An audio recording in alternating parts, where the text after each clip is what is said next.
Coming up on today's edition of the Locked On Raiders podcast, looks like the Prince of Darkness will be staying in Green Bay. So what does that mean for the Silver and Black? Well, Daniel Jeremiah from the NFL Network, he has an idea with his mock draft 2.0. Plus your calls and texts will close out the show. It's all coming up on this Thursday, February 23rd, 2023.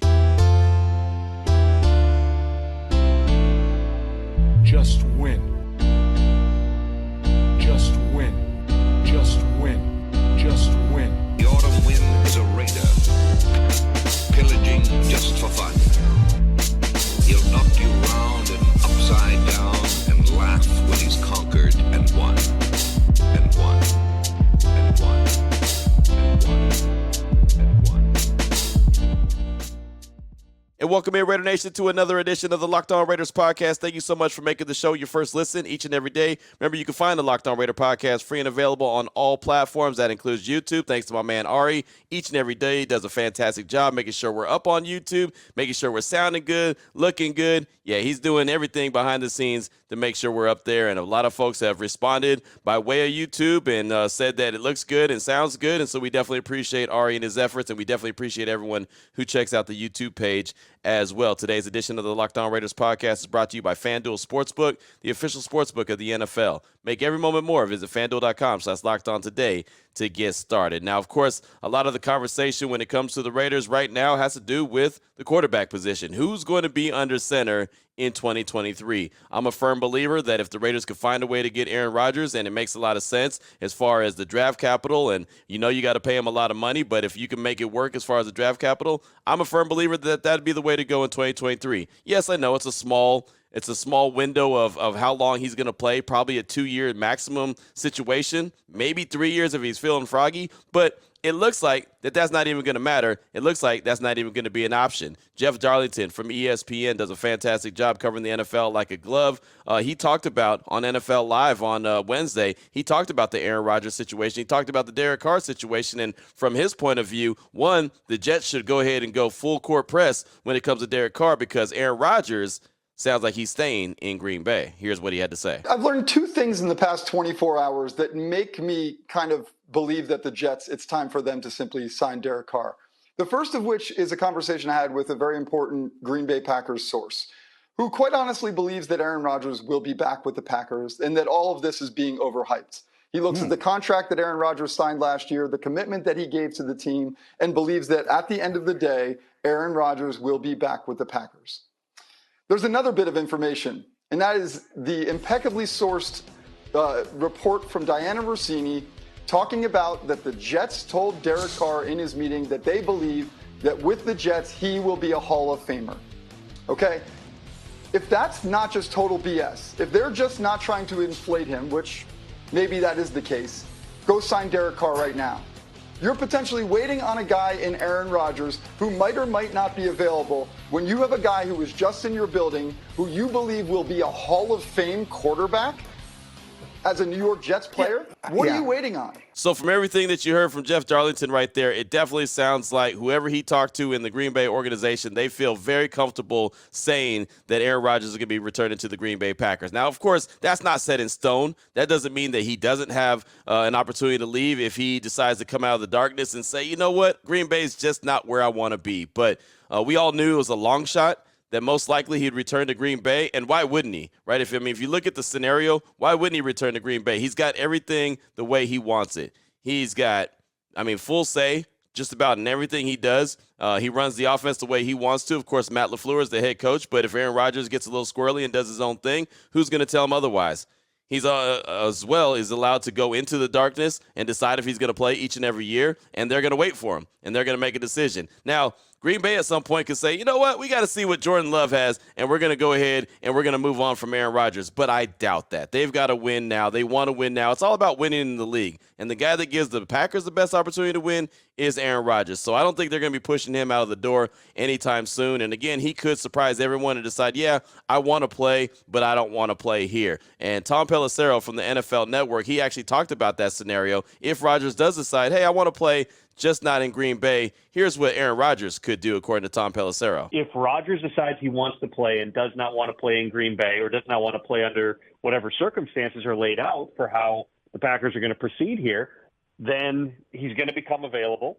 And and the Packers are going to have a market for him.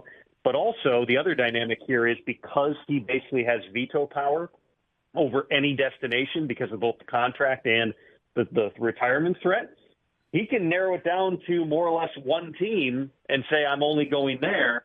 And then you lack the, let's say the type of leverage that the Texans have with Deshaun Watson, where you could pin a price, say everybody's got to meet it, and then let four teams all try to beat each other up. So there you go. Again, I mean, there's other options that are out there. Again, Green Bay officials feel very comfortable that Aaron Rodgers will be returning. I feel very comfortable that he's going to be returning to Green Bay. I've said it multiple times here on the podcast that I thought that most likely he was going to end back up in Green Bay, but I still thought it was smart, and I still think it is smart for Dave Ziegler and the Raiders front office to at least make the phone call, see what it would take to get him, if in fact they can get him from Green Bay, and go for there. That's a guy that will put the Raiders in a better position to win. Do they have to build up the team? Absolutely. But I think he's the best option available out there. And again, just the other day, I talked about some of the quarterbacks that could be available. Lamar Jackson would be another guy that I don't think is leaving Baltimore, but of course his name is out there. He's going to get the franchise tag most likely. And of course, other teams are going to have the opportunity to talk to him. But I think Baltimore would be crazy to let the guy go at 26 years old. He's still young.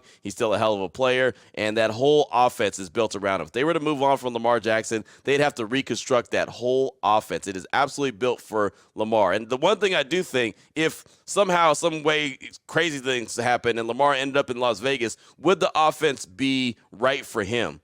Or would they have to would Josh McDaniels have to try to tailor that offense to fit around Lamar, similar to what they did in Baltimore? That's always the question that I have out there. But he'd be a guy that they would be able to get by way of trade, but it would take a whole lot. So that sounds like not a realistic opportunity. Mac Jones, he's in New England. Of course, he's got the familiarity with Josh McDaniels. He had his best season as a rookie, got to the playoffs with the Patriots. With Josh McDaniels, did he have the whole playbook? No. But Josh McDaniels knew what buttons to push when it came to Mac Jones and set him up in the right position to be able to get the job done. Of course, they still had a really good defense. Let's not make any mistake about that. That helped the Patriots get to the playoffs in his rookie year. So Mac Jones is out there, but sounds like the Patriots are happy with him. They've brought in Billy O'Brien to go in there and be the offensive coordinator, and obviously he's got familiarity with Mac Jones. So think that he'll be staying in New England. So who else is out there? Jimmy G, Baker Mayfield. I'm not a believer in Jimmy G at all. That's really the one guy that I don't want to see the Raiders get, just because I feel like he's going to play, 5, 6, 7 games and then get injured. And he could surprise me. Maybe he ends up signing with the Raiders and ends up being great. He's won a lot of games in the league. He has been in the Super Bowl, but I kind of feel like, I don't trust his availability. That's really the only issue I have with Jimmy G. I just don't trust him to be available throughout the course of a 17-game season. And you know what? Maybe they do get Jimmy G, and that's why they have Jarrett Stidham to sit behind him. So just in case, if and when he breaks down, then Jarrett Stidham could go out there and handle the business and fill that void. But again, I'm not 100% comfortable with Jimmy G at all. Baker Mayfield's another option that is out there as far as veterans go. And, there's, of course, there are going to be a few others out there available, but I don't think there are anybody that would excite the fan base. If, Aaron Rodgers is off the list, Tom Brady is retired, Lamar Jackson is too rich to trade for, Mac Jones isn't getting out of New England, obviously Derek Carr is not going to be returning, Jimmy G, whatever, Baker Mayfield. If it gets down to that, honestly, I'd rather them just go, and if they find the rookie that they believe is going to be the guy, go ahead and start him and just start to see the maturity. I just don't think that certain weapons that the Raiders have, like a Devontae Adams, would be happy starting a rookie. And then maybe you have to go with Jarrett Stidham. Maybe Jarrett Stidham gets the start, and then the rookie battles it out with them in camp. And at some point throughout the course of the season, especially if it's a top 10 pick, then maybe you make way. But again, I don't think that that's what Devontae Adams signed up for when he asked for a trade out of Green Bay to the Raiders. I think he wants an opportunity to win and win now. That, again, just my gut feeling. But you have Devontae, you have Darren, you have Hunter Renfrow. I believe Josh Jacobs comes back if the situation is right. And the right situation would be a quarterback that gives them the opportunity to win right now. If they start a rookie quarterback, I don't think it makes sense for Josh Jacobs to return. And honestly, if they start a rookie quarterback and they don't think that they're going to have an opportunity to win 10 games and go to the playoffs, I don't think it makes a lot of sense for the Raiders to bring him back, because that's going to be at least $10 million on the franchise tag. And as much as I like Josh Jacobs, and make no mistakes about it, I like Josh Jacobs a lot. If you're going to go ahead and start a rookie and maybe get 6 or 7 wins out of the season and don't have an opportunity to sniff the playoffs, why not give Zamir White some burn? Why not give Britton Brown some burn? They have like 18 running backs in the stable. Like, they really don't have that many, but it feels like they have that many, right? Brandon Bolden, let him earn his keep. Let some other guys earn their keep and save that money and continue to build the offense. So, I like I said, would love to see Josh Jacobs return, but I think the only way he returns to the Raiders in 2023 is if the Raiders have an opportunity to win at least 10 games in 2023. He wants to win, and I know the fan base wants to win, and I'll say it, and I've said it a million times outside of this podcast and radio and all that other stuff. As a fan first, I want to see the team win. Selfishly, I want to see the team win, and I want to see them win now. I'm like that commercial, right? I want my money, and I want it now. I want to see some wins, and I want to see them now. Ain't getting no younger. Would love to see it. But that sounds like the scenario, kind of how we figured it was going to play out. Aaron Rodgers returning to Green Bay, and that kind of eliminates another name off the list of potential quarterbacks out there. But again, when Jeff Darlington says something like he said about Aaron Rodgers and the front office believing that he'll return to Green Bay, most likely he's returning to Green Bay. So that's what I got for you for segment number 1 of today's Locked On Raiders podcast, kind of news and notes of the day. Coming up in segment number 2, if it's not Aaron Rodgers, if it's not Tom Brady, if it's not Jimmy G, maybe it's Jarrett Stidham. Could it be a rookie? Who did Daniel Jeremiah from the NFL Network? He puts out his mock drafts. He's on Mock Draft 2.0. Who did he put as the Raiders selection at number 7?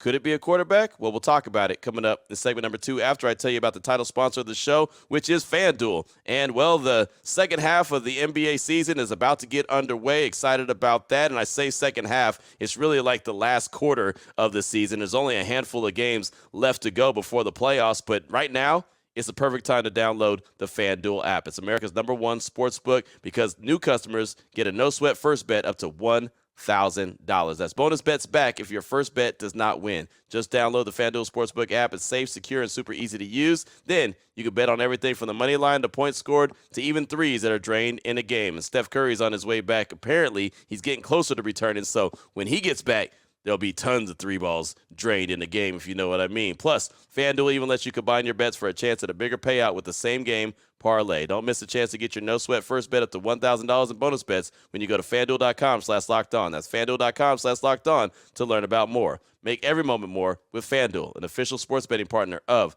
the NBA. All right, Raider Nation, here we go. Segment number 2 of today's Locked On Raiders podcast. Want to jump into Daniel Jeremiah's Mock Draft 2.0. This is an early look at mock drafts, and I really don't care about the order and where he has all these players going, but it kind of gives you an early idea, pre-combine idea of how high he believes some of these players could go. That's really why I'm looking at it. And a side note, Daniel Jeremiah is having his pre-combine conference call that he has each and every year that I get excited about. I'm always a part of that call. He's having that on Friday. So we'll bring some of that sound to Monday's show. Excited about that. Also excited about the fact that I'll be in Indy for the scouting combine, so I'll be able to bring you plenty of sights and sounds from the combine all week long there as everything's going down. Dave Ziegler will be there. Josh McDaniels will be there. Plenty of NFL GMs, head coaches, owners will all be at the combine, and a lot of NFL insiders. So there'll be a lot of business going on. It's the first time I've ever been at the scouting combine, so it's a new experience, but it's also some more great material, some more great sound, and everything I could bring to the show here on the Locked On Raider podcast. So I'm excited about that as well. But this is kind of the pre-draft or pre-combine mock draft 2.0 from Daniel Jeremiah. And at number 7 overall, and this is no trades, he has the top 10 going Bears, Texans, Cardinals, Colts, Seahawks, Lions, Raiders, Falcons, Panthers, Eagles. That's the top 10 right there. So he didn't put any trades. So we'll go over the top 10. Also, I have a few notables as well. But sitting there at number 7, he has the Raiders selecting quarterback Will Levis out of Kentucky. And I'll be the first to tell you I am not a Will Levis guy. I'm not really an Anthony Richardson guy either, even though I know both guys have high ceilings. I just don't know what they're going to eventually be in the NFL, and I just don't think that the Raiders, in particular, have an opportunity to take a shot and take a chance on one of those two guys and be wrong. If they're wrong, then all of a sudden they're really set back for the long haul. Like the 49ers, for example, when they traded up and went and got Trey Lance and they gave up a bunch of draft picks, draft capital, like 2 firsts and a second to go get Trey Lance, it hasn't really worked out with Trey Lance. He hasn't been available. He's been injured a lot. He just about lost his spot to Brock Purdy last year, but now Brock Purdy's injured, so it's opening the door for Trey Lance again. The thing about it is the 49ers have found a way. They had Jimmy G on the roster, so they were able to rock with him when Trey Lance wasn't available, and they really got lucky with Brock Purdy in the 7th round. I mean, he was the very last pick of the last year's draft, and he ended up coming in there and playing well. Of course, they had a really good run game and a really good defense as well, so it kind of made things easier for Brock Purdy to slide in. But even at Iowa State, I thought he was a good quarterback. You know, he had multiple running backs like Breece Hall and David Montgomery there to help him out, had a nice defense there in Iowa State, and Matt Campbell's a hell of a head coach. So I thought he was already a good quarterback at Iowa State, fit in really well with Kyle Shanahan and the 49ers. So they go up and make that big move for Trey Lance and really kind of got bailed out. Even though it didn't work and hasn't worked yet, they had other quarterbacks on the roster that they could lean on. Right now, currently, I mean, the Raiders don't even have Jarrett Stidham under contract, right? I mean, he's a guy I do believe that they'll get under contract, but they got Chase Garbers. He was an undrafted free agent out of Cal, and I know a lot of people are high on him and think that, yeah, he's got the goods, but the Raiders are in a position they don't have their long 9-year veteran. Derek Carr's gone. He's not coming back, and that's fine, right? I mean, he's going to go on to do whatever he does, and, you know, good luck to him. I'll never say anything bad about him as far as wanting him to do bad. I'm not cut like that, and I don't think that anybody should be. You know, wish the guy well and hope he does a good job wherever he goes and he's happy with his career.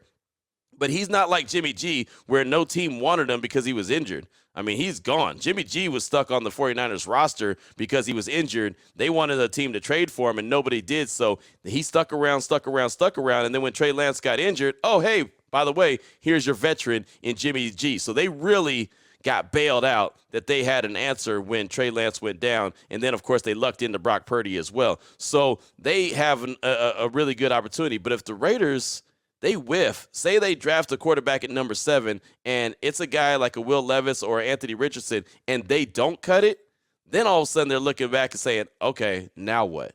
Because a guy in the top 10, not only do you expect that guy to play sooner rather than later, if not immediately, you expect that guy to be really stinking good. And if that guy is not, then all of a sudden it sets your team back, your organization back a few years. Then we're sitting around here on the podcast or on the radio station saying, okay, now what are they going to do? Then that quarterback carousel starts again. So I hate to say I want them to go with a safe guy, somebody that you feel pretty confident could be the dude. I mean, everyone in the draft is a crapshoot. Nobody's 100% guaranteed. It doesn't matter what position it is, offensive line, quarterback, defensive line, cornerback. It just doesn't matter. Running back, nobody is a guarantee in the draft. They could be great college players and end up being worth a damn in the NFL. But there's certain guys you feel more comfortable with than others, and that's why I'm just down on Will Levis from Kentucky and also Anthony Richardson from Florida. No other reason. I just don't feel like that they're very safe picks. So I'll go over the top 10 that Daniel Jeremiah had. Just want to point out a couple guys. At number 1, he had the Bears take a Jalen Carter, defensive tackle out of Georgia. I think that that's a real good chance that that's actually going to happen. They don't need a quarterback. If they don't move on from Bryce Young, I think that they will select Jalen Carter. I think he's the best player in the draft. Texans get their quarterback, Bryce Young, at number 2. Obviously, quarterback out of Alabama. This is where it got interesting in Daniel Jeremiah's mock draft 2.0. The Cardinals select Tyree Wilson, the edge out of Texas Tech, over Will Anderson, the edge out of Bama. So the first edge rusher off the board, according to Daniel Jeremiah's 2.0, is out of the Big 12 from Texas Tech, Tyree Wilson. And his length, his size, his speed, his ability to get to the quarterback is what everyone has, everyone's high on him and very excited about him, what he brings to the table. But I was pretty shocked to see him go before Will Anderson all the way at number 3 to the Cardinals. So that's a guy to pay attention to. Tyree Wilson is a very intriguing prospect. The Raiders need defense. If he were to fall, if he weren't to be the first edge rusher taken off, because I do think Will Anderson will go before Tyree Wilson. If some reason he gets down to number 7, I'll tell you right now, Raider Nation, I would have no problem with the Raiders drafting him at number 7 and bookending him with Max Crosby.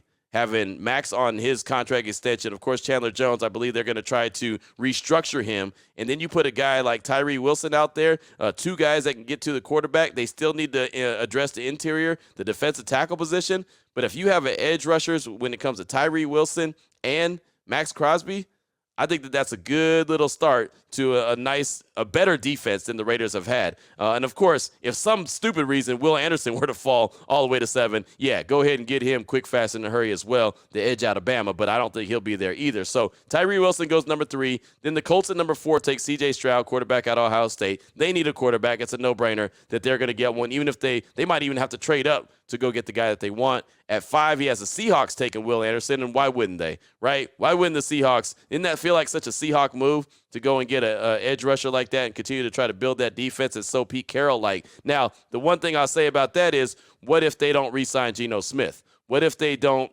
get him under contract? Maybe they have to franchise him. If they don't have a quarterback, maybe they go after a quarterback at number 5, or maybe they see a quarterback that they like better and go there at number 5. But more likely than not, either an offensive lineman, in my opinion, or a defensive player like a Will Anderson would be someone that the Seahawks would want to go for. At 6, Lions, Miles Murphy, he has him taken. That's the edge out of Clemson, another edge rusher. So defense, and quarterbacks has been taken. Defensive player at 1, defensive player at 3, defensive player at 5 and 6, and then a quarterback, Will Levis, at number 7 with the Raiders. At 8, Falcons take Luke Van Ness, the edge out of Iowa, another defensive player. At 9, the Panthers take Peter Skoronski, offensive tackle out of Northwestern. He's the first offensive tackle off the board, all the way at number 9. I think that they take a quarterback. I don't think they go offensive line there. I think they go with the quarterback. They might go Anthony Richardson at number 9. And then 10, Eagles, Devon Witherspoon, the cornerback out of Illinois, the first corner taken off the board, according to Daniel Jeremiah's mock draft 2.0. Now, again, just because he's mocking them like this doesn't mean this is how it's going to be. And he'll switch it up. By the time that draft comes around in April, he'll probably have mock draft like 18.3, right? I mean, it's going to be so many different mock drafts out there, but I'm excited to have the opportunity to talk to him on Friday and bring the sounds and the breakdown of some of these players to the podcast throughout the course of next week. And, of course, whatever I see at the Combine. Some notables on here. At number 11, he has the Titans taking Paris Johnson, offensive tackle out of Ohio State. I've seen him mocked to the Raiders multiple times at number 7. I don't think you have to take an offensive lineman in the first round. I think that there's plenty of offensive linemen that you can get a little bit later on, and I don't think Paris Johnson is that polished that you have to take him as high as number 7 either. Then at 13, he has the Jets taking another offensive lineman, Broderick Jones, offensive tackle out of Georgia. That's a big-time offensive tackle, and if they end up with Derek Carr, they'll probably need that offensive tackle because they do need to solidify their offensive line. So there's a reason why they would go offensive tackle in the first round. At 14, Patriots taking Christian Gonzalez, the cornerback out of Oregon. That's a cornerback that I've had my eye on.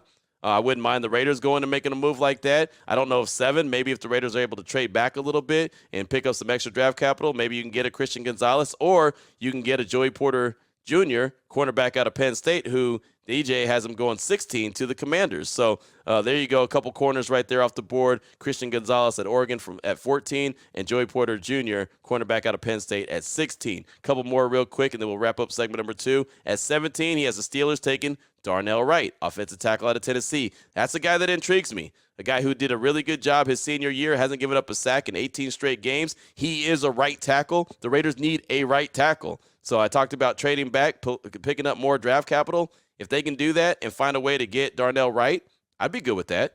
So like I said, he's done a really good job. He's a big mammoth of a man. It would take a country mile to run around him. I'd be good with that, especially when you look at the edge rushers that are in the AFC West, from the Chiefs, from the Chargers, from the Broncos. You need to have a good, solid offensive line. I don't care who the quarterback is for the Raiders. So Darnell Wright would be a guy that would really intrigue me, and I'd be interested in the Raiders going ahead and getting him, especially if they can trade back, pick up some more capital, and get him a little bit later. At 18, that guy everyone's talking about, Anthony Richardson, the guy that I have so many questions mark. DJ has him going number 18 to the Lions. Obviously, he's a quarterback out of Florida. He can sit behind Jared Goff until they're ready, allow him to kind of develop and learn the NFL game, and then when they're ready to move on from Jared Goff, Anthony Richardson could slide in. Then at 21, he has the Chargers, AFC West opponent for the Raiders, taking my guy, Quentin Johnston, wide receiver out of TCU. This is just a personal one for me. I know Quentin Johnston really well. Covered him in high school at Temple High School. He's a fantastic wide receiver. I think he's going to be a hell of a player on the next level. He's got the length. He's got the big playability. He's a guy who just played in the national championship game with TCU. I'm very happy for his success. I don't know how happy I'd be if he went to the Chargers, though, at 21, because the Raiders would have to defend that guy twice a year, and I do think he's going to be a hell of a player. He'll probably start out slow, where he's just a big deep threat ability guy, a guy that goes up and gets the 50-50 ball because that's what he's really good at. But I believe he'll develop into a really good wide receiver number one. And so I really am not a big fan of him going to the Chargers like DJ has him mocked in his mock draft 2.0. And finally, at number 22, just notables on DJ's mock draft, he has the Ravens taking Brian Branch, the safety out of Alabama. And why wouldn't they? I talk about that front office all the time. I respect the hell out of the Ravens front office. I think they're very good at what they do. And he just seems like a guy that would be a Raven safety, right? They just picked up a safety last year in the draft, the young man out of Notre Dame, the big time safety out of Notre Dame, and then all of a sudden you have another young guy in Brian Branch. That's a nice 1-2 punch at the back end of that Ravens defense. So that would make a whole lot of sense. DJ has spent time in the Ravens front office as a scout, so he knows what they're looking for. So whenever I see Ravens and a player punched in, I think that, yeah, it makes a lot of sense, and he kind of knows exactly what they're looking for. But, again, it's just Mock Draft 2.0. Daniel Jeremiah will have his conference call on Friday. I'll bring that sound to the podcast as well. And, of course, we'll be at the Scouting Combine coming up next week live in Indianapolis. Very excited about that. Coming up in segment number 3, your calls and texts straight off that Locked On Raider podcast voicemail line, 707-654-4693. That's coming up next here on the Locked On Raiders podcast.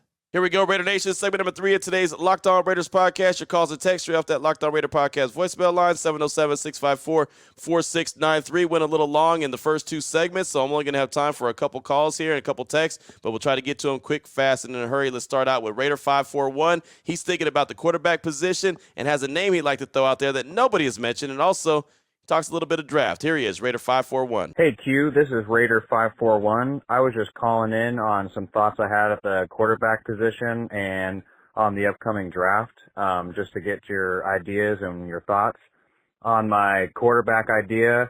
Now I'm just throwing this out there. If the Aaron Rodgers thing doesn't end up working out for the team, a quarterback name that I was just thinking of, I'm not sure if he's a free agent or where exactly he's at the moment, but a name I was thinking of, what do you think about Cam Newton coming in at quarterback? He's played in Josh McDaniels' offense before. I know it was only like 6 games or half a season before Mac Jones took over for him, but it was just an idea, a thought. I've always liked Cam Newton and was a fan when he played at Auburn and when he played for the Panthers. So that was just an idea, a name that I was thinking of today and nobody's thrown out there about going and getting him and bringing him in and going and getting maybe a hooker somewhere later in the draft, 2nd or 3rd round, and sitting behind Cam Newton for a year until he's ready to go, come in the next year. So that was just an idea I had at quarterback. Wanted to get your thoughts on it just to see, just to throw it out there. And then on the draft, honestly, I was thinking with the 7th round pick, if possible, I'm still on board for taking defense always, and I think we should take a defensive player with our 1st round pick if we still have it. And some of the players that I was thinking of, I'm a big Crimson Tide Alabama fan. What are your thoughts on Will Anderson Jr.? He probably won't be there at 7. Another guy I really like was Brian Branch, the safety, at number 7, or even Tyree Wilson from Texas Tech. The guy is 6'6", 275 pounds. I think he could make a difference on defense. I just really think that we should take that number 7 pick and use it to go get a defensive player.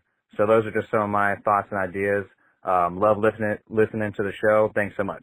Bye. Thank you, my man, for the call. I appreciate you. And I don't mean to laugh, but I think Cam Newton is history, man. And I don't think his playing days are coming back anytime soon. I think he's a done deal. I think his career is a wrap. And I'm not sure how big of a fan Josh McDaniels was of him when they were together in New England. As far as defense at 7, I'm 100% good with that. Anderson will be gone. Branch is a hell of a player. I'd be okay with him at 7, even Tyree Wilson, right? I mean, he got the goods. I mentioned that in segment number 2. But if the Raiders go out of their way to address the defense and they do that at number 7 because that's the best player available or the guy that they were looking at, maybe a quarterback is not there, yeah, I'm good with that. As far as Will Anderson, he's the number 2 player on Dane Brugler's big board from The Athletic. I really respect the hell out of him. And, of course, Will Anderson stands 6'4", 245. And he said the first player in Alabama history named a unanimous All-American twice.